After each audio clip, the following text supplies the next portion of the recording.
Hello everybody, Super Auto Pets just reworked the health system, so we'll go over the changes here and explain how the new system works. The new changes are intended to make early game losses less punishing, and I think it does a good job at it. So what are the changes? How it used to work in the old system was that at the start of every game you would get 4 health, and for every turn you would lose 1 health. The game ends when you run out of health, but now in the new system you start with 10 health instead, but you can also lose more than 1 health at a time. Now, the health you lose is equal to the current tier that you're on. So on tier 1 you would lose 1 health, and on tier 2 you would lose 2 health. Another thing is that you can only lose 3 health at most from a loss, which means that on tiers 3 and above you lose 3 health per loss.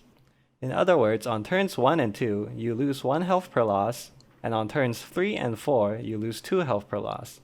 And on turns 5 and above you always lose 3 health per loss. Since you start with 10 health, it'll still take at least 4 losses to end the run. So don't worry, you don't die any quicker than you would have in the old system.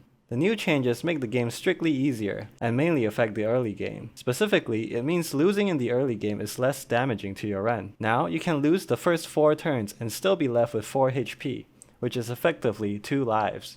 This means that even if you lose a lot early on, you still have a chance to recover, and that your runs will be less reliant on your early game shot RNG.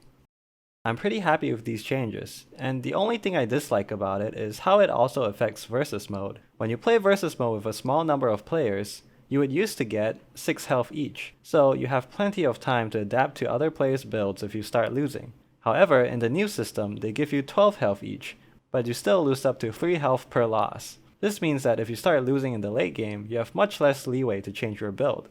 I think versus health is fine the way it is, or maybe if they wanted to use the new system, they should still just give you at least enough health to match what it was before. For example, having 16 health in a 3-player match. But those are just my thoughts. Hopefully this explains how the health system works for you guys. Let me know what you think about it. Do you like it? Do you think it's a good change? Let me know in the comments below. Alright, that's it from me. I just wanted to make a quick video talking about the health changes. Thanks for watching.